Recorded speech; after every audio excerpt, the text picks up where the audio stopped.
Welcome to part 10. Do we know what happened? Dumbledore asked, looking very tired and gaunt. Not for sure. Snape whispered. It looks as if he was able to get the wand from that fool, Mundungus, and killed him. It's likely that he waited for the filthy idiot to get drunk and pass out. Dumbledore shook his head. He must have had help. A traitor among us. No, Draco did it on his own. Snape scowled. You may have believed he was able to be saved, but it just wasn't true. Draco chose his path long ago. You've never witnessed how manipulative and devious he could be. I'm only thankful he's not very bright. He'll likely rejoin the Dark Lord. Do you think you could persuade him to? No. Snape shouted. Have you not been listening? Why are you so stubborn? Even now as you lay dying, you can't see past your own crooked nose. Some people can't be saved, even from themselves. Draco has made his choice, and he will now have to face the consequences. Snape was seething. Dumbledore sighed again, his eyes saddened. I suppose you are right. I just hate the thought that such a bright young man going over to his side. Granger told me she spoke to you about. Snape began, changing the subject. Yes, she did. Dumbledore nodded, still thinking about the Draco dilemma. She's quite sure she's right. She's tried to convince me 3 times now. Her logic seems sound. Snape said, eyeing the dying headmaster. You doubt her reasoning. She is young, and headstrong. She is also quite intelligent, of course she makes a lot of sense, but the fact remains that she is wrong. She is trying to translate the prophecy to fit into her logic. Are you so certain? You have always said prophecies can be translated many ways. Why is this one any different? Snape argued. I know she just wants to save his friend. If Harry were to walk through the veil, he would die. The headmaster began coughing violently again. And he wouldn't facing the Dark Lord. Snape said when the old man had settled down again. What difference would it make? According to you, the boy has to die. At least if he walks through the veil, he can die with some kind of dignity. You know as well as I do the Dark Lord will parade his body about like some kind of trophy. Be that as it may, if we stick to our original plan, he will have little time in which to enjoy his victory. We must find and destroy the remaining Horcruxes, and then, you will strike the killing blow. This is the only course open to us. It must be done this way, for all of our sakes. You still think this is the best option? What of his friends, his betrothed? Snape glowered. Dumbledore's eyes shot up, looking a bit surprised. How did you learn of that? I have spoken to Daphne on several occasions since we destroyed the locket. I have probed her mind as well. She loves the boy, and it is growing. She will defend him to her dying breath. What if she were to die protecting him, as his mother did? Will the circle begin again? Or his friends? Would their sacrifice carry little power with it? Do you honestly believe they would not stand by his side until the end? You must make sure Voldemort gets Harry on his own. It is imperative. You're not listening. Snape shouted. You obstinate old fool. Snape stood, gathering his cloak around him. He spared a last glance at the weakening old man lying in the hospital bed. I will speak with you one more time, and you will tell me all you know about where the final Horcruxes are, and I will find them and destroy them. Then, when it is all over, I am going to try and find some peace and quiet, and live out the rest of my meager life in solitude, and try to forget all of this. With that, Snape stormed out of the infirmary, leaving a bitter old man to watch him go. Poppy. Dumbledore called. The school matron bustled over to check on her patient. Yes, Albus. Are you all right? I am, for now. I must speak with Minerva. It is very important. Spring was coming. The air seemed to be getting warmer, and the blankets of snow that had covered the grounds of Hogwarts were receding. More and more, students were venturing out to take strolls in the fresh air. Two such students were walking hand in hand, laughing softly as the boy was retelling a story that he had witnessed the previous night. Neville looked completely gobsmacked. Parvati just smiled all innocent-like, waiting for him to speak. When he did, it was just squeaking. She just grinned and told him she'd take it as a yes, then took him out of the common room. He looked a little scared and excited. Once they were gone, the common room just exploded in laughter. Harry chuckled. I got to admit, I never would have guessed in a million years. I always figured she'd end up liking someone a little more roguish, like Seamus. Seamus is attractive, but he's also kind of a jerk. Daphne smiled brightly, holding Harry closer. Parvati is a lot smarter than she appears, most people know that. I think she plays herself down so she won't insult her friends. No, I'm actually not surprised she took a liking to Longbottom. He's really powerful, just lacks confidence. That's what I've been saying. Harry exclaimed. He proved it at the Ministry. He's far braver and more powerful than people realize, and one day he's going to show everyone. Daphne smiled as she watched her boyfriend. The last 2 weeks he had been with her every second he could get. In that time she had gotten him to reveal so much about himself. Perhaps it was his desire to give himself over to her, or perhaps he just trusted her more than he ever had before, but Daphne was sure that it was something else, something darker. Harry knew he had little time left, and he wanted her to know exactly who he was. Daphne had listened to him, trying to keep herself in control as he told her of his life at number 4, Privet Drive, and the cruelty he had suffered at the hands of his relatives. She wondered, as many people did when they heard his tale, how he ended up being so compassionate and selfless. Harry was, as much as Daphne hated to use the word, a true hero. She had witnessed his bravery firsthand that night in Snape's chamber. Her heart broke when she had listened to the headmaster reveal what had to happen in order to save the world from darkness, and she had seen Harry's acceptance of his fate.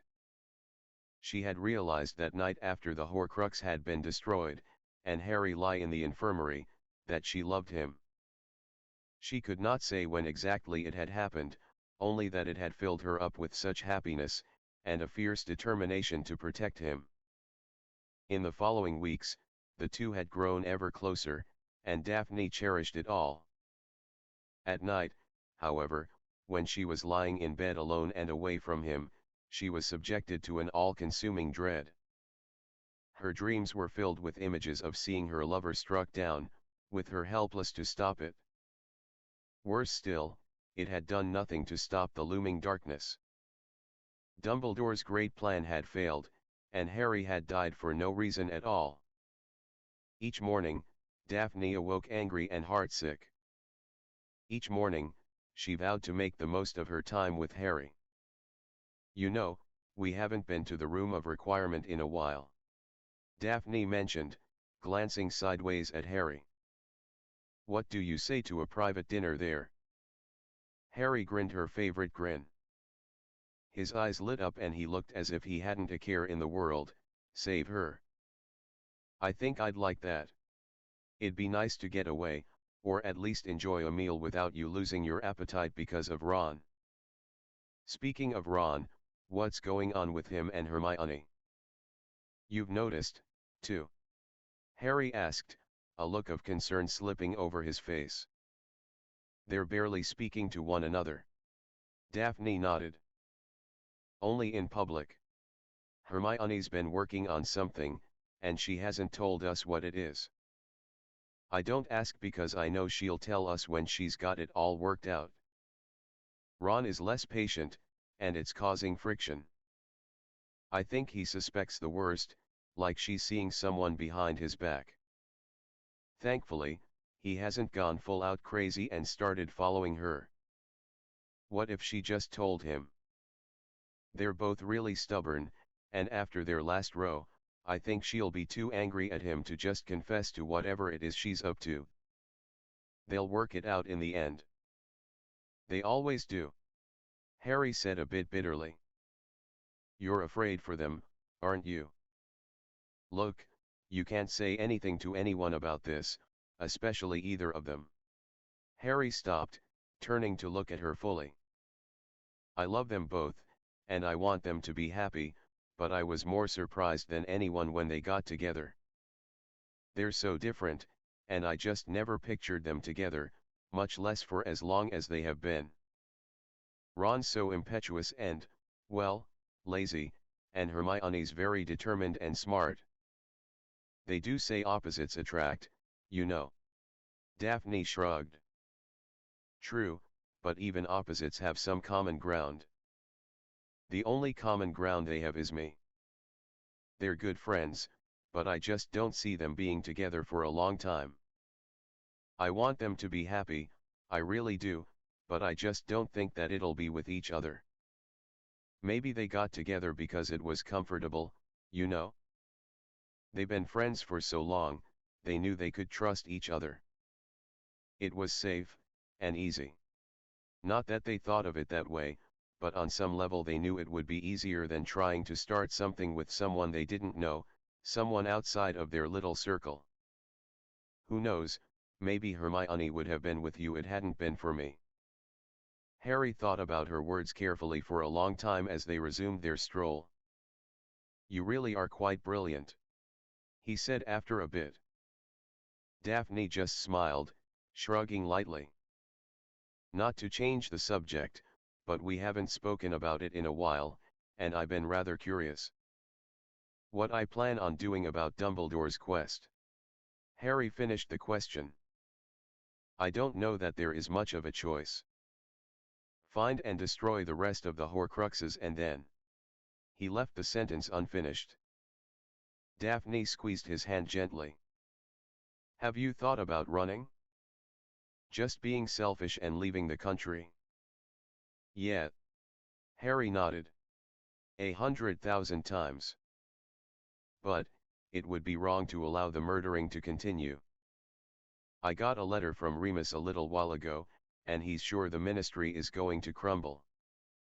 You've seen the paper, they can't hide it anymore. If I'm the only one who can stop it, then I need to. Who am I to decide the fate of so many innocent people? Daphne felt her eyes burn with tears. Even if it means leaving me. Harry stopped and gathered the girl in his arms, holding her tightly as she shook. You've changed my life in ways you can't even understand, he said softly. It's for you that I decided to do it. I want you and Ron and Hermione to live in a world where you don't have to be afraid. Safe and happy. I can give that to you guys. I want to give that to you. I sometimes wonder if this has been some strange dream, and that any moment I'm going wake up and this will all vanish. Who would have guessed that I would have found something so special because of some silly piece of parchment? You say I've changed your life, but it's really the other way around. Daphne sighed into his chest. Harry lifted her face by tucking a finger under her soft chin and gently kissed her sweet lips. She returned his kiss, clutching at the front of his robes, keeping him close to her. It wasn't a long kiss, but simply a promise for later. Harry drew away, keeping his eyes on her as she sighed deeply and smiled shyly. That was nice. She breathed. Harry smiled and pulled her into a tight hug. Daphne felt her whole body relax in his embrace. It was moments that they shared like this that made her want to beg with him to run away. To forget about the stupid prophecy and Voldemort and all the troubles in England. But she knew what he would say to it. She had learned early on about what Hermione had called his saving people thing. It was what made Harry who he was, and she didn't think she could ever love him any other way.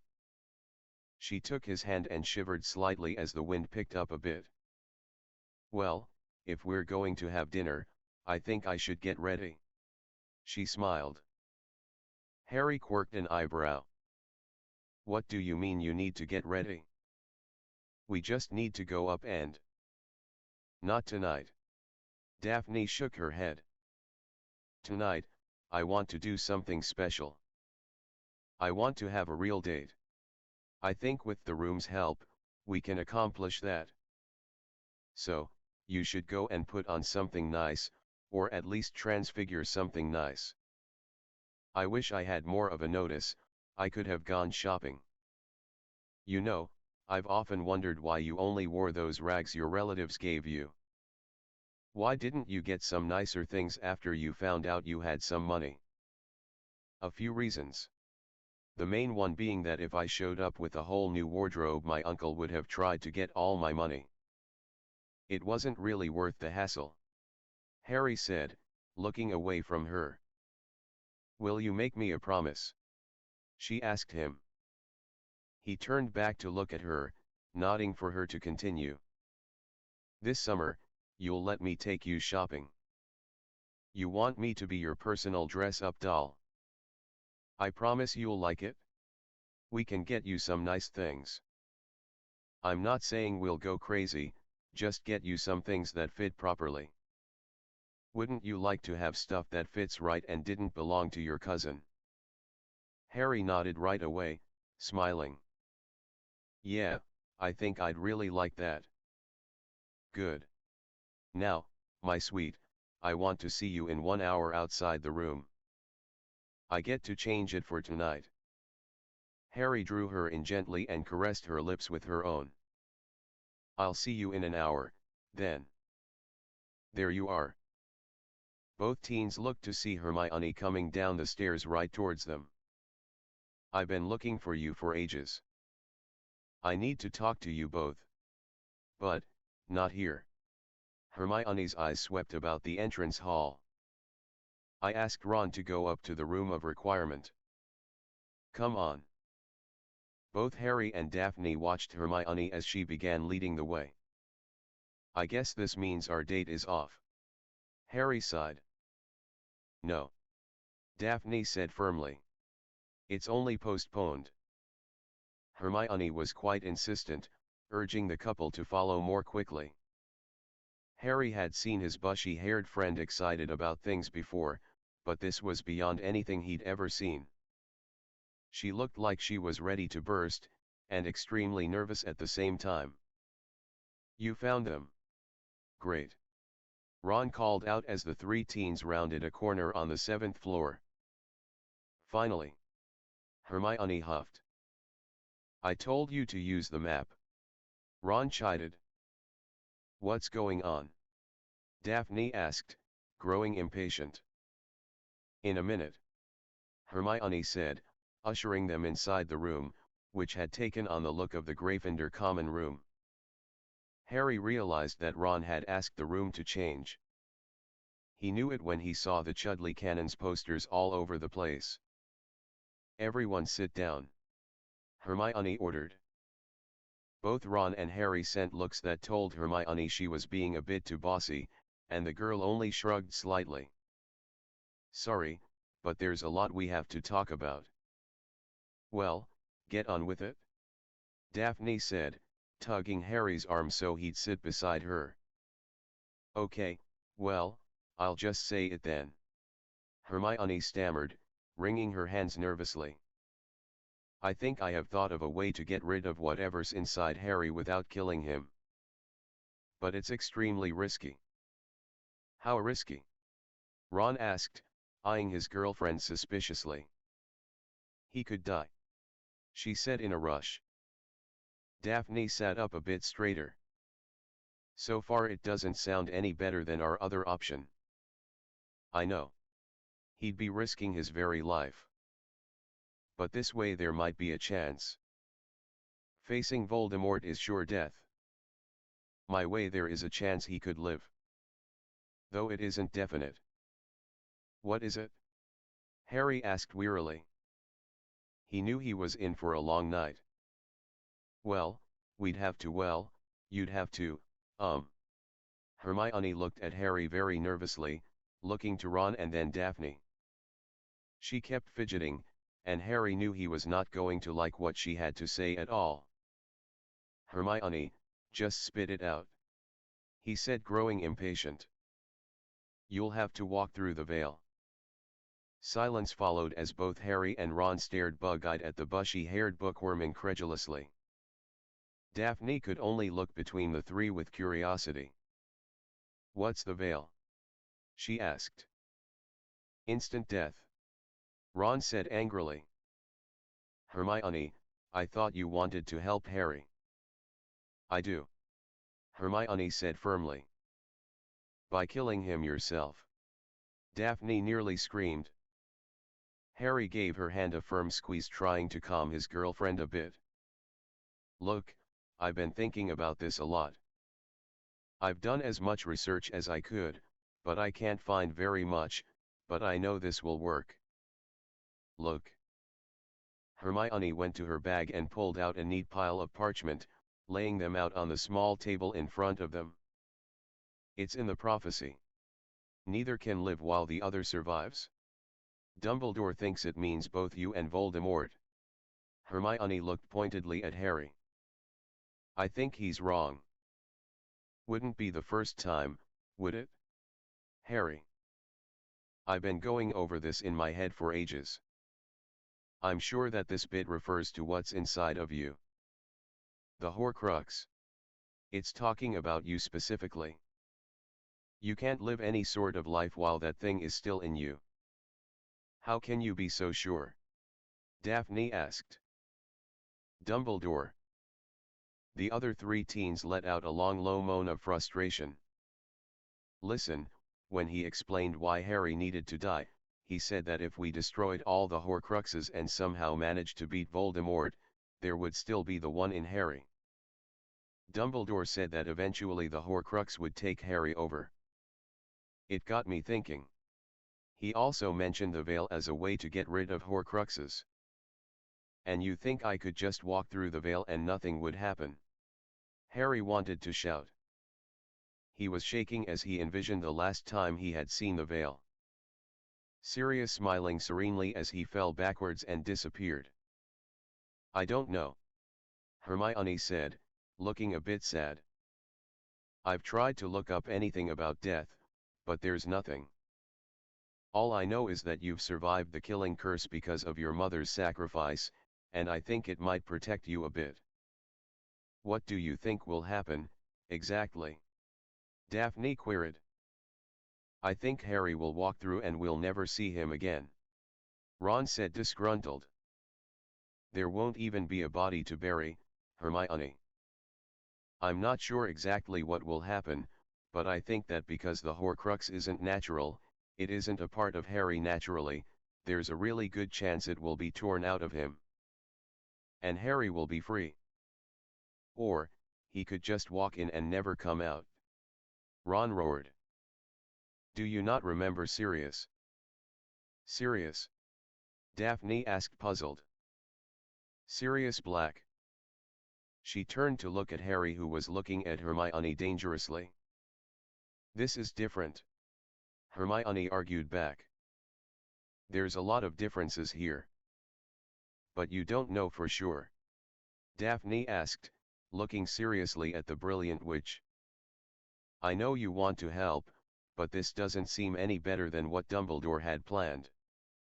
I don't want to lose Harry. I don't want to lose him, either. He's been my best friend for years. He was my first friend. He's like family. Hermione defended herself. Then why are you trying to get him killed? Ron asked. I'm not. I'm trying to find some way to save him. I don't see you lifting a finger to help. I didn't come up with a plan for Harry to walk to his death. You're supposed to be so brilliant, and this is the best you can come up with. Hermione. Harry's voice broke through the tension and everyone turned to the boy they had all been talking about. Do you have any idea if this will even work? Hermione seemed to deflate and shook her head. No, I asked Dumbledore about it and he just brushed me off. He's so set on you sacrificing yourself that he won't even consider any other way. And you want to help the old codger? Ron shouted. Ron and Hermione began arguing again, with Daphne interjecting points to Ron's case. Hermione seemed to be holding her own against them, though, pointing out everything she had thought of in favor of her idea working. Harry, however, was not listening. He was simply staring at the parchment with Hermione's notes scribbled all over it.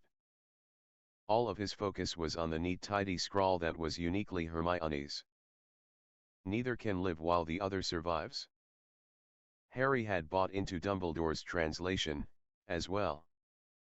It was how the old man had been able to get Harry to listen to his instruction. It was the reason Harry had sought out extra lessons with Snape and Flitwick. He had believed everyone when they had told him he could learn to defeat the Dark Lord, only to find it had all been a ruse. A lie. Those words had caused Harry more suffering than anything he had ever dealt with before. Harry closed his eyes, breathing a deep, calming breath, and tried to envision his godfather. What would Sirius have told him? What would the only family Harry had ever known have said to him in this moment? Harry knew that Dumbledore was right about what could happen if he left the piece of the Dark Lord's soul existing within him alone. One day, it would try to take him over. Daphne could be at risk. Their children could be hurt. All at once Harry saw what his life could be. Life with Daphne at his side. Sending their own children off to Hogwarts, little blonde, green-eyed children waving happily from the crimson steam engine. A home filled with laughter and love. Everything Harry had ever dreamed of could be his. It was his. And that was worth taking the risk. He knew that he above many others deserved that life, that happiness. He opened his eyes and stared at Daphne. She felt his eyes on her and turned to look at him. They didn't speak. He simply leaned forward and kissed her. Her hand flew up to hold his cheek. She could feel tears scorching her eyes as Harry pressed his lips to hers over and over. Ron and Hermione's argument had faded into silence as they both stared at Daphne and Harry. Finally, the couple stopped kissing, and Harry pulled Daphne into a tight embrace. I want to thank you guys, he said finally. He could see Ron's anger falling away, replaced by a look of loss. Hermione was beginning to tear up, and he could feel Daphne shaking against him. You two have stood by me through things that most people would have run away from. You've been incredibly loyal, and I can't thank you enough, or even express what your friendship has meant to me. Harry, mate, you can't. It's all right, Ron. Harry said, stopping his friend from continuing. If there's a chance that this could work. He paused, looking at his two friends in turn and tightening his embrace on the girl he loved. I think it's worth the risk. Harry, if this works. Hermione whispered. Then, I'll have you to thank. Harry tried to smile. He stood up, picking Daphne up with him.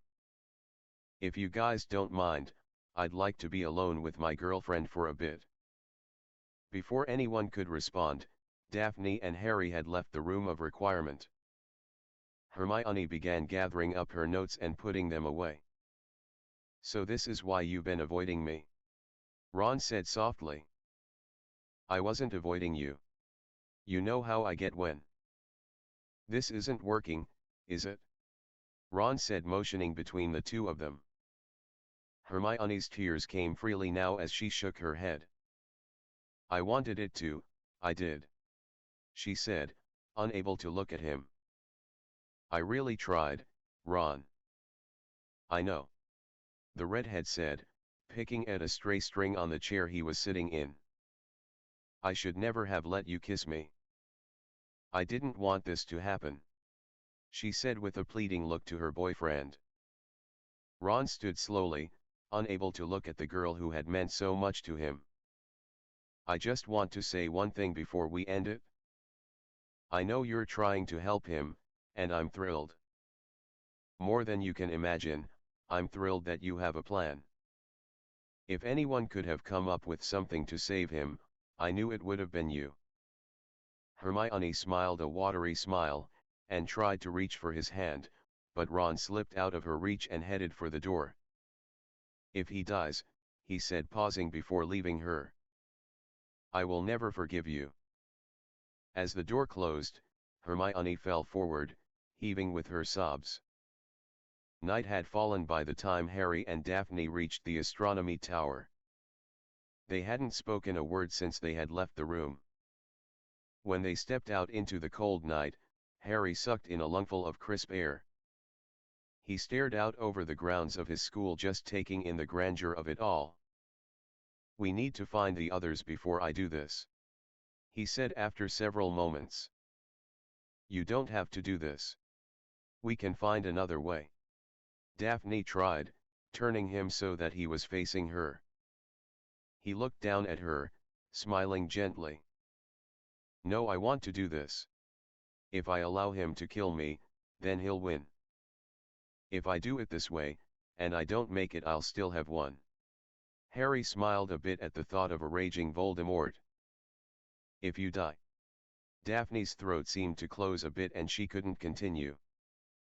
She pulled away from Harry and looked out over the grounds. At least I'll know that you'll be safe, he said, kissing her softly. I want to be with you, Harry. I'm falling in love with you, and I don't want you taken away from me. This is really silly, but I've imagined what our life could be, and I'm falling in love with you, too. But you knew when we started this that there was always this thing hanging over me. All we can do right now is to make the most out of each day we have. Harry smiled. He seemed so serene as he spoke. Why are you so blasé about this? Daphne said, pulling away from his embrace. Tears were falling from her eyes, and she crossed her arms across her chest. This is our life we're talking about. You and me. Do you think that I'm just going to toss everything aside? Just shrug my shoulders and pretend that this has been some sort of fling? What do you want me to do, Daphne? Harry asked, his voice trembling a bit. Just what exactly should I do? Run. Run away and never look back. You didn't ask to be a part of this. This isn't your responsibility, Daphne said, wiping tears furiously. Harry sighed heavily and tried to console his girlfriend. She didn't pull away when he took her in his arms. I wish that I could run. To take you and go someplace far away and forget about all this, he whispered in her ear. But who am I to condemn everyone? To let them die when I could stop it? I know. Daphne sniffled. I love you. I've fallen for you, and I don't know when it happened, but I just wish I could make it all go away. Harry grinned softly. Trust me, I know exactly how you feel. But Hermione's idea, it's the best one we've had yet. But she's not even sure if it will work. Daphne tried. Harry simply shook his head. He knew that there was not going to be an satisfactory end to this debate. Instead, he shrugged and lifted her face and kissed her deeply.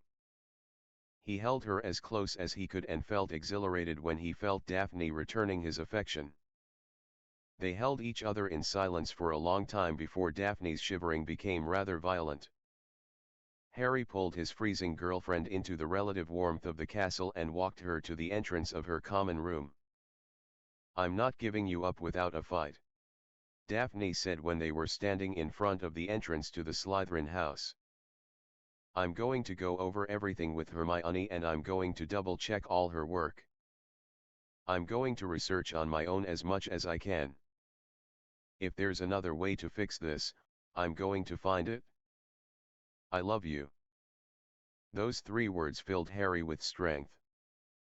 He looked into Daphne's determined brown eyes and smiled proudly. I love you, too. Minerva McGonagall waited patiently for her colleague to answer her query. She had asked to speak with him as his last class emptied out, and they were alone in the empty defense class. She had spoken with Dumbledore when he'd asked for her. The headmaster had confided to her all that he had been trying to achieve over the course of the last year and a half. He had begged her to take up his tutelage of Harry and helping him to vanquish the Dark Lord. Dumbledore had gone on to explain how Snape had come to be a part of the Resistance, including his darkest secret involving the death of the Potters. I don't know what you want me to say, Snape finally said after a long silence. McGonagall had come to find the defense teacher right after her long conversation with the bedridden headmaster. The truth would be a good start.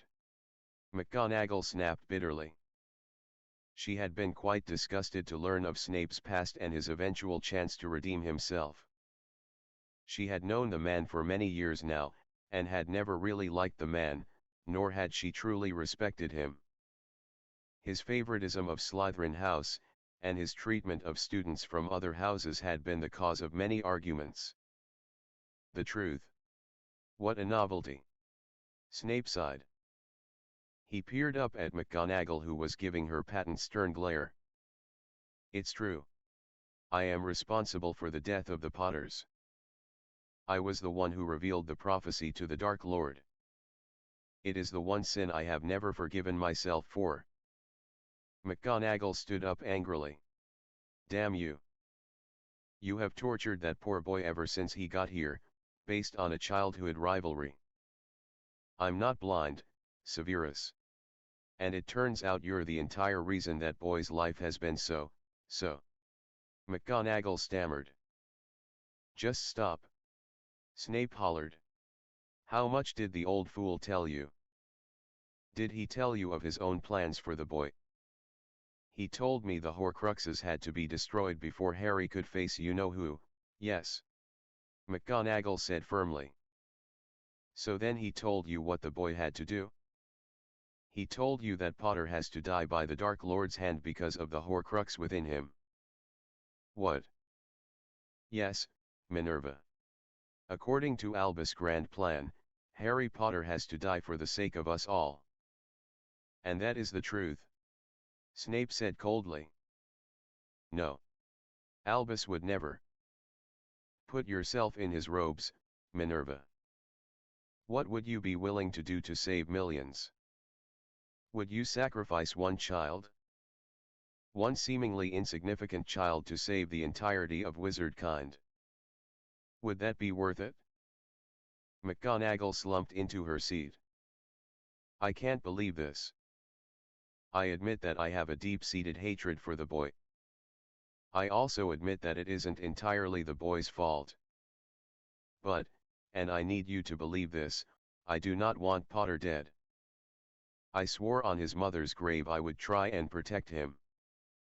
Albus thinks there is only one way to vanquish the Dark Lord, but I disagree. McGonagall was clutching at her chest. Her face had gone quite pale as she was processing this revelation. Why would he lie about this? She whispered. What else has he lied about? The fate of one Draco Malfoy. Dumbledore helped him to escape the Aurors. Draco then killed Mundungus Fletcher to escape where Albus had him hidden away. Snape shrugged. Why did you go along with his plans for so long? Minerva asked suddenly. I came to him when I learned of Lily's imminent death and begged for him to protect her. All he did was hide her, and quite weakly. If I had known then it would be Peter Pettigrew who would be the one to betray them. He let the thoughts hang in the air. I was just as anxious to prove myself to him, to gain his confidences. I realized too late that the Dark Lord didn't truly care who served him or who was most loyal. He enjoyed playing us against each other as we tried to prove who was most loyal to him. You turned traitor trying to save Lily Potter? McGonagall asked, a bit shocked. No, I was trying to save Lily Evans, the woman I loved. Snape corrected. I know she was married to Potter, but I still loved her. We hadn't spoken in 3 years, and I still loved her. I came to Dumbledore believing he might be the only one who could help me save her. I pledged to spy so long as Dumbledore did everything to save Lily. When she died, Albus was able to turn all the blame onto me. That's how I ended up coming to teach.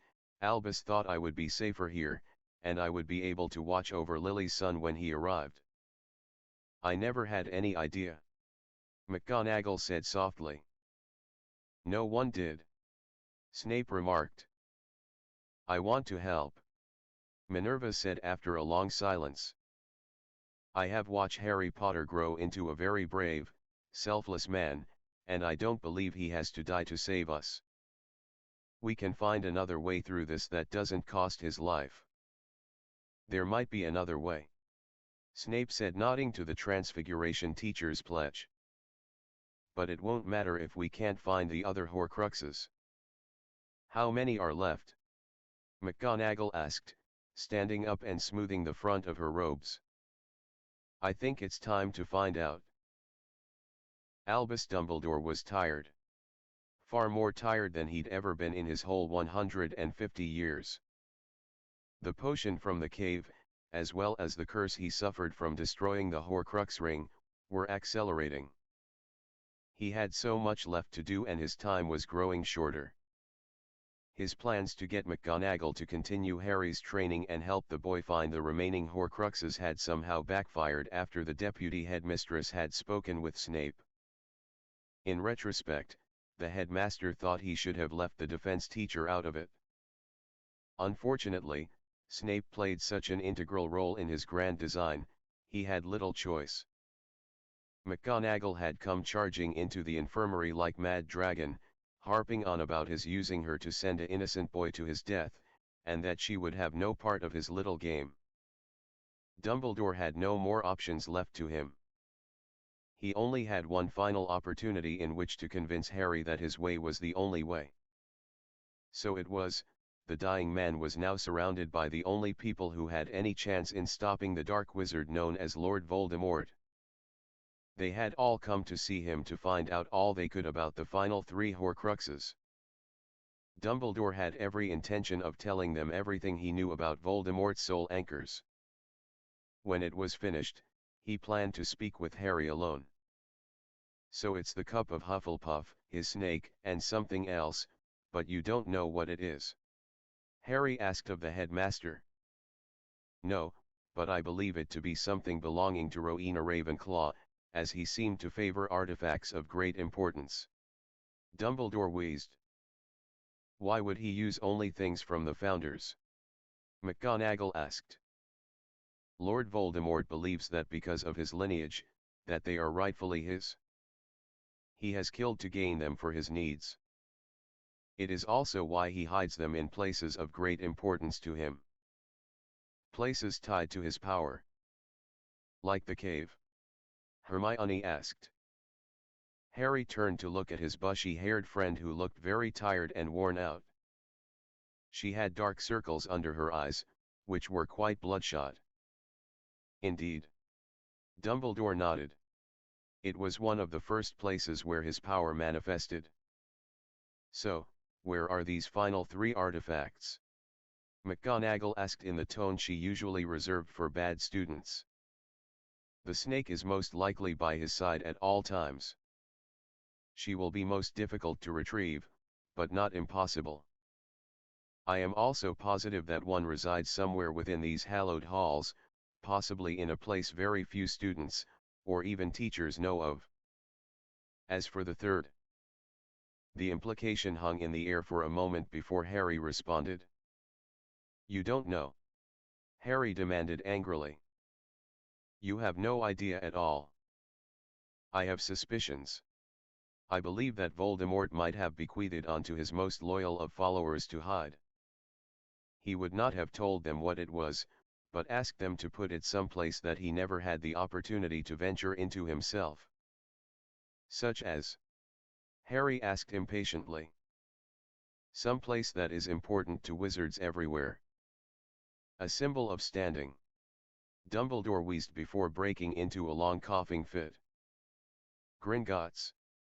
Hermione asked, looked dubious. That makes sense, actually. Snape nodded thoughtfully. All of his followers are purebloods and most would have huge vaults. It would be easy to get any of them to hide something away like that. What about the Ministry? Ron asked, not wanting to be outshined by Hermione. Tensions had been rather high between the two over the past week. Harry had tired to find out what was going on, but as he was still training with both Snape and Flitwick, and then spending as much time with Daphne as he could, it had left precious little time for his friends. Harry vowed to correct that right after they finished with Dumbledore. While that might still be a possibility, it is most unlikely. There would be no place within the Ministry that would be safe to hide an artifact like that. Nor does the Ministry have any real nostalgia as say Gringotts. The Goblin Bank represented wealth, and power, two things young Tom Riddle had none of when he first entered into our world. Dumbledore explained. So the task becomes finding out which of his followers were given something to hide for him. McGonagall sighed. This seems rather impossible. Why can't we just defeat him, and then take care of the Horcruxes? The risk of him returning much quicker is quite great. I fear it would only be a matter of weeks before he would be able to get a new body. Dumbledore said in a wheeze. Sir, do you think he's aware of his Horcruxes being destroyed? Hermione asked, while looking curiously at Harry. Harry suddenly felt nervous. He remembered that he shared a link with Voldemort, and he felt a great swell of fear for his friends, and for Daphne who was sitting quite close to him, his hand folded into hers on her lap. It is a strong possibility that he is aware of everything. However, he has made no moves to counter our strategy, and so we must assume that he is, for the time being, unaware. Dumbledore said with a great sigh. He was very tired now, and was hoping they might speed things up so he could rest. Sir, I've been wondering something. You said that I destroyed the diary by using the basilisk fang, or rather the poison inside of it. I pulled the fang out of my arm. Why didn't the poison destroy the Horcrux in me at that time? Harry asked solemnly. I can only guess that Fawkes attended to you before the poison could work through your system. Also, the fact you were pierced through the arm rather than your scar, I believe to have factored into the equation. You all must understand that this is dark magic beyond anything I have ever encountered in all my years. I have no real proof of what might or might not work. So my idea could work, by that very same statement. Hermione nearly shouted. While I am thrilled by your loyalty to Harry, Miss Granger, the fact remains that it must be by the Dark Lord's own hand that the Horcrux is destroyed. Dumbledore looked quite heartsick as he said this. But you just said you are guessing about all of this. McGonagall pointed out. How can you be so sure of this one factor? It is because of the prophecy. Everyone seemed to groan or roll their eyes at Dumbledore's reasoning. I understand your reluctance in believing me on this. Prophecies are dodgy business to begin with. However, Lord Voldemort proved his belief when he marked Harry that night 15 years ago. So it must be that the prophecy is fulfilled in this manner. But you're only translating it to conform with what you believe to be the right way. It could mean something else entirely. Hermione argued. It might only be referring to the Horcrux within Harry. It does refer to the Horcrux. Dumbledore said, sitting up a bit straighter in his bed, arguing with a student, who while intelligent, was nowhere near as experienced as he was. It is you who is trying to make the prophecy fit to your wishes, Miss Granger. Enough. Both Harry and Snape had yelled for the halt to the growing argument. They both looked at each other for a moment of unity before Snape pressed on. Bickering among ourselves is not going to solve our problem. We need to find these damned things and end this. Now, I believe I can get the snake, though it will not be easy. I might even be able to frame Pettigrew for the crime. Harry couldn't help the smile on his face at Snape's idea. But if I fail in my attempt, we shall have another problem, as I will most likely have died. If you do, then we may not get a second chance at any of this. Harry said quietly. Daphne squeezed his hand encouragingly. Perhaps I might be able to suss out who hid any of the artifacts, as well. Snape said, ignoring Harry's comment. Do you have any ideas who it might have been? McGonagall asked. The Dark Lord trusts no one completely. But there are a select few of us who he might have enlisted to this cause. Someone who was willing to do anything to please him. I can think of at least 3 candidates right away who are not imprisoned or dead. I will start with them. Excuse me, I must prepare. Snape did not wave goodbye, or any other polite gesture. No one expected him to, and yet, everyone turned to watch him go. When he was out of the infirmary, and the door had closed, they all turned back to Dumbledore, who looked increasingly weary. That only leaves the one hidden within the castle. Harry, I must ask you help Professor McGonagall to search the Chamber of Secrets, as that seems the most likely place to begin the search. Now, I am very tired, and I would like just a moment with Mr. Potter. The rest of the group began getting up and heading out of the hospital wing. Daphne lingered, watching the headmaster and Harry with worry. She knew that the headmaster was going to try once again to convince Harry to bend to the dying headmaster's will and present himself before the Dark Lord for slaughter. Harry turned his head and gave one of his famous lopsided grins, as if he were telling her to not worry. She gave one last look at her love, and followed the others out of the hospital wing. When she reached the corridor, she found McGonagall speaking to Hermione and Ron. Found another way? The stern head of Gryffindor House asked the bushy-haired girl. I think so, but I can't seem to find anything to back it up. It's very risky. It's suicide is what it is. Ron shouted. Enough, Mr. Weasley, if you please. She stared hard at the angry redhead for a moment before turning back to Hermione. What is your idea? I think Harry can rid himself of the Horcrux by walking through the veil at the Ministry. The veil? Miss Granger, no one ever walks through the veil and emerges on the other side. McGonagall said, clutching her chest. Harry isn't just anyone, is he? Hermione shot back. McGonagall considered the statement for a moment before agreeing with Hermione. I would like to know how you've come up with this, and why you think it will work. McGonagall said, beginning to usher the girl along the corridor. As would I. Daphne piped up, catching up to them. After all, he's my betrothed, and I don't want anything to happen to him if we can help it. I'm sorry, did I hear you correctly? You're betrothed? McGonagall looked incredulous. Aren't you both a bit young to even be considering marriage? It's a really long story, Professor. Hermione smiled lightly. Suffice to say, neither Harry nor I had much say in the matter. Daphne nodded. I would very much like to hear this story, as well. In my office, if you please. Will you be joining us, Mr. Weasley? No, Professor. I think I'll wait for Harry. Ron said, glaring at Hermione, who quickly hid her face. McGonagall, not missing the interaction between her students, began ushering the two girls along, while Ron slumped against the wall to wait for his best friend. "I have apologized many times for this, my dear boy, and I find it is simply not enough.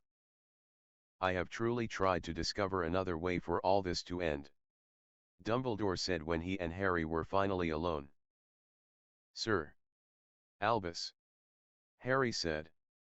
He felt now that the headmaster was nearing death, and that it was looking as if he might not be too far behind the old man, that it was time they spoke as equals. "The fact is that you planned on deceiving me into thinking I was ready to fight a monster, only to let me die. You lied, and not just once, but over and over again. I looked up to you and you took advantage, noble as your intentions were. Had you taken me under your wing and begun training me, maybe I would have been prepared to battle him. We could have found a way together, but you preferred to conspire alone." "I was trying to save everyone," the headmaster said softly. "But everyone didn't need saving." "I did. You should have led us, not move us about like pawns on a chessboard." Harry grimaced slightly. "Is that what you believe I did?" the old man asked. "It's what it feels like. Perception is reality." Dumbledore gave a small chuckle. "I suppose that is true. This burden never should have been yours. Both you, and young Mr. Longbottom, should never have been robbed of your parents. I am solely responsible for all that has befallen you. One does gain a certain clarity on their life when it is nearing its end, doesn't one? There are many things I would have done differently had I known, yes." Harry agreed. "You do not believe Miss Granger's plan will work, I take it?" Dumbledore saw his opening now. "Not in the way she thinks, no. I'm hopeful, but not delusional." Harry looked into the headmaster's eyes and saw what the old man was thinking. "But, I'm still going to do it her way." Dumbledore's face fell. "Why choose this way?" "A way that means our enemy will live on." "Does it? Does it truly mean that he will survive?" "If you theories are correct, all it will take is one good killing curse by someone. With me gone, and rest of his Horcruxes destroyed, there'll be nothing to protect him. So, why should it matter if I go through the veil or let him do it? At least this way, I die with honor, and my body isn't his trophy to parade and crush all the hope out of people." Dumbledore could only nod. He had been defeated. There was no way he would be able to get Harry to follow the path that had to be followed, and he had no more allies in which to convince. "I wish I could make you understand why it has to be this way. You are going to doom millions of innocent people." He tried. "Or, I could be setting them free. Does it really matter? If history has taught us anything, it's that tyrants never stay in power long. Voldemort will fall." Harry stood now and stared at the headmaster. "I wish you could see past your own point of view, Albus. Your knowledge would prove invaluable to Hermione and Daphne, and they might find a way for me to live, and have the life I should. It's not Voldemort who's killing me, it's you." With that, Harry began walking away, leaving a sad, humbled old man behind him. "I hate this place," Ron muttered as they entered the quiet dark of the Chamber of Secrets. He had waited for Harry to finish with Dumbledore, and Harry suggested that they take a look down in the chamber together. Harry wanted to get Ron on his own and just talk with his best mate, as guys. "At least it's not crawling with spiders." "Don't even joke, mate. Seriously." Harry chuckled as Ron shivered. They began wandering through the vast chamber, now devoid of the rotting basilisk corpse, as Professor Slughorn had harvested the beast and done quite well if the rumors were true. "There's not much else in here," Ron noted with disdain. "To be honest, I don't even think it's in here. I just wanted to get away from everything.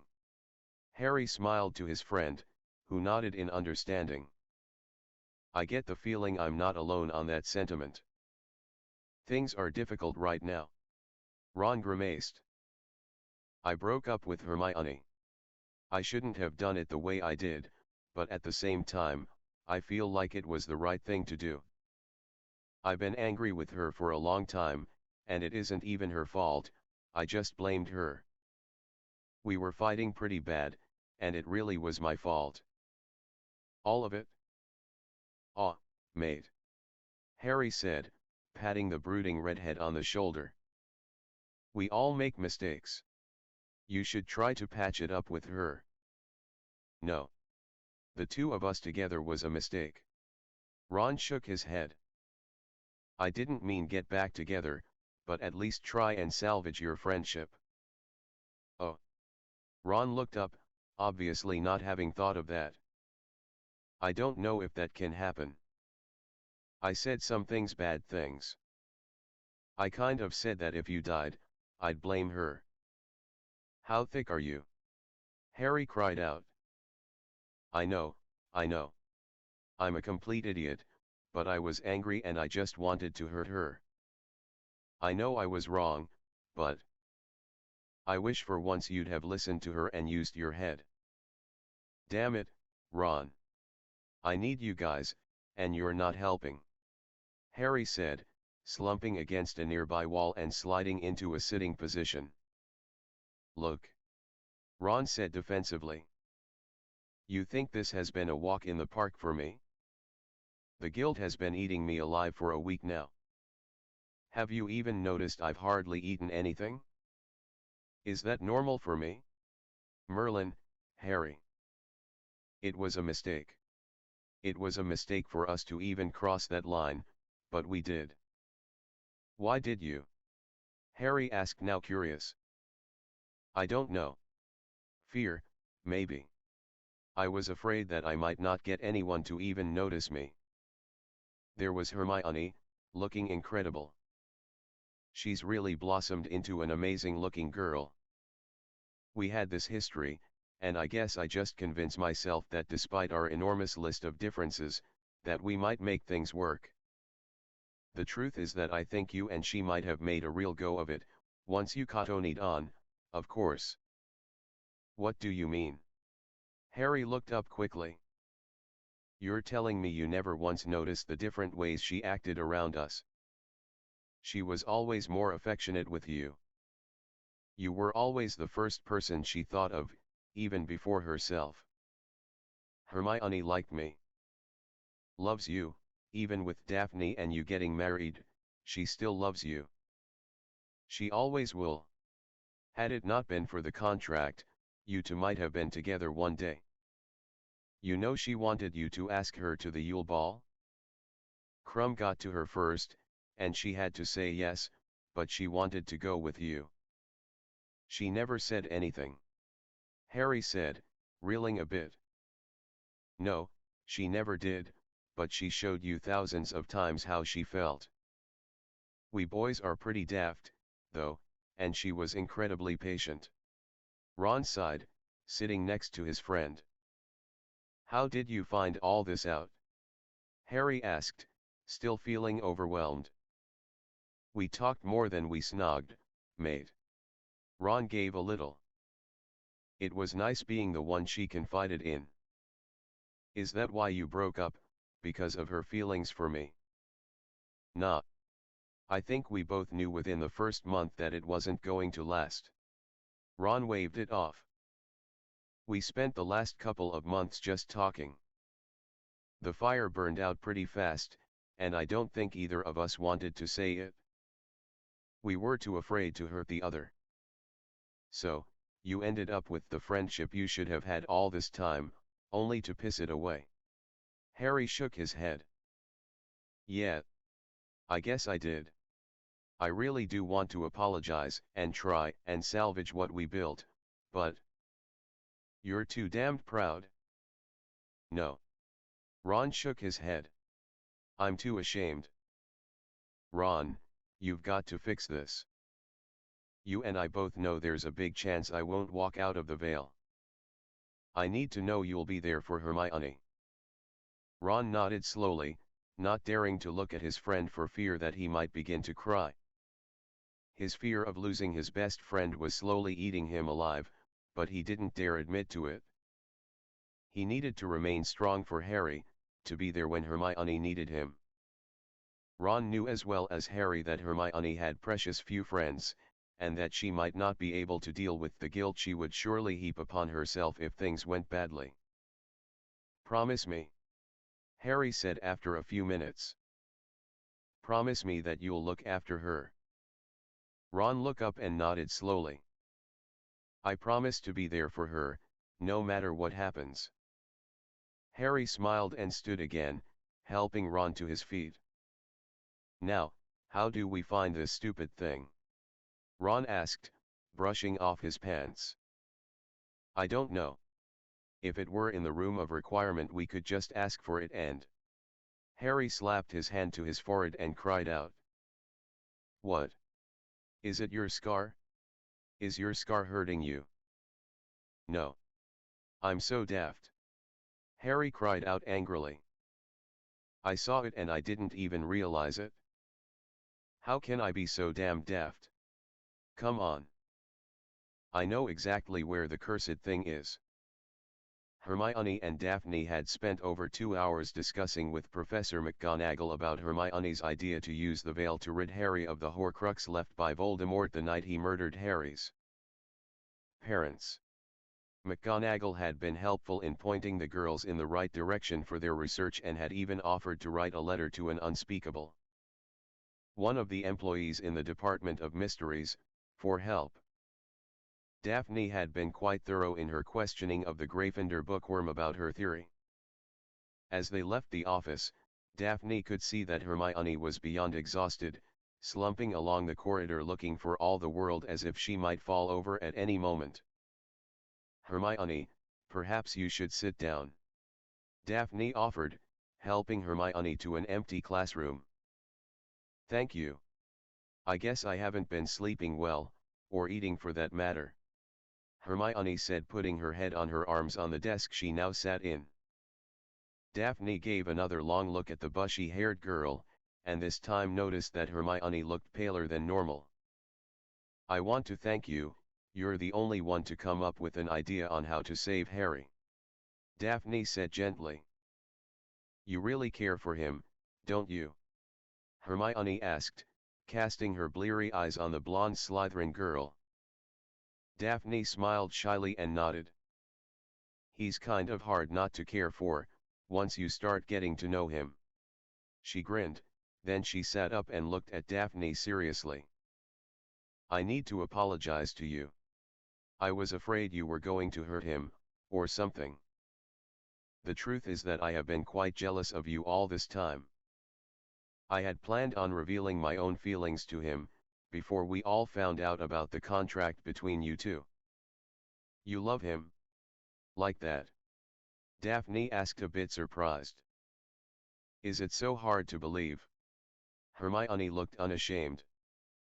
"He's been my best friend for going on 6 years. He's what most girls dream of. Smart, funny, handsome. A prince."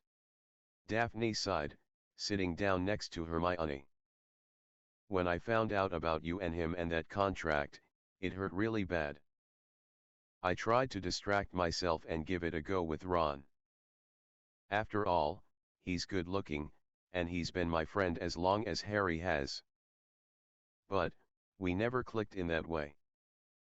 Instead, we ended up becoming closer friends.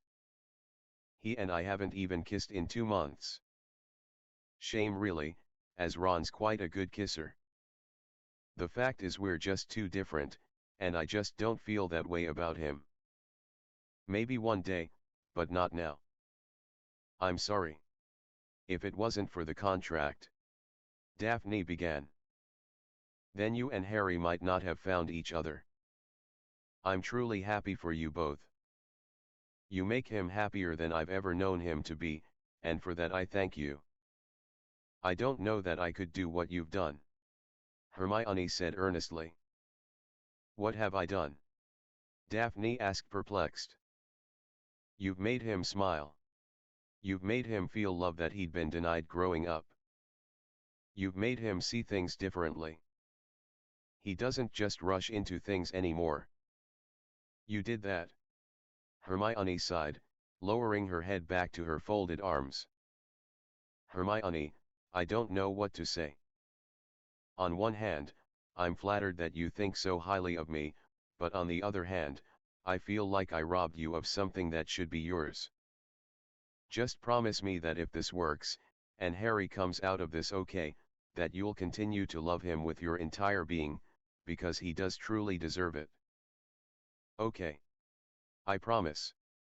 And, I just want you to know. Daphne began, her eyes tearing up. If the worst should happen, I won't blame you. This is Harry's choice. I just want to help you make sure he comes out alive. Thank you. Hermione smiled tiredly.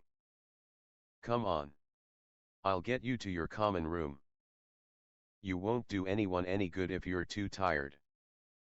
Daphne heaved Hermione up and helped her all the way up to the Gryffindor Tower. She hoped that the bookworm made it to her own bed all right, or that someone helped her. She was stunned by Hermione's admission, and as they had been walking back up swore to Hermione that she would never tell Harry what she had shared, to Hermione immense gratitude. Daphne wondered where Harry had gotten off to, but did not have that incredible map, so she knew better than to try and hunt him down. She decided it best to go back to her own dorm and get some sleep if she could. She knew she would have trouble, as she had begun being plagued by horrible dreams of loss. Like it's going to get any better now. Daphne groaned as she thought back to what Hermione had told her. Snape had been sitting in his favorite chair, thinking of his plan. He knew he was taking great risks, but he was the only one who could accomplish it, and he was so tired of this scenario. He only desired his freedom now. He'd been under the crushing weight of Lord Voldemort, and Albus Dumbledore's thumbs, for so long, and he'd had his fill. Snape planned to leave the castle very early in the morning and report to his master about Dumbledore's ailing condition.